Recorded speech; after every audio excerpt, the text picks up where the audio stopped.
কি বলেন ভাই, আপনার কাছে এতগুলো টাকা? আপনি না একটু আগে বললেন আপনার কাছে টাকা নেই, আপনি খাবারের টাকা দিতে পারবেন না, তাহলে এতগুলো টাকা কোথা থেকে আসলো? ভাই এতগুলো টাকা আমি কোথায় পাইছি আর আপনাকে কেনই বা দিলাম?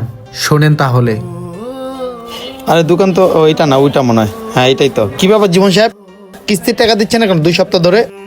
আরে কি ব্যাপার, ওই লোকটা দোকানদার ভাইয়ের সাথে এইভাবে চিল্লায় কথা বলতেছে কেন? আসলে স্যার, আপনি তো জানেন যে আমার পার্টনার আমার সব টাকা নিয়ে চলে গেছে, তাই এখন একটু অভাবে আছে। আর কিছুদিন আমাকে সময় দেন, আপনাদের সব কিস্তি পরিশোধ করে দেব। ধর্মী আপনার পার্টনার টাকা নিয়ে গেছে না কিনে গেছে, এটা কি আমাদের এনজিও বুঝবে?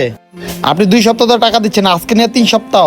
আজকে যদি আপনি আমাকে টাকা না দেন না, এনজিও এসে আপনার শাটার বন্ধ করে দেবে, বুঝছেন জীবন সাহেব? তখন বুঝুন কত ধানে কত চাল। স্যার, দয়া করে আমাকে আর কিছুদিন সময় দেন না, আমি আপনাদের সব ঋণ পরিশোধ করে দেব।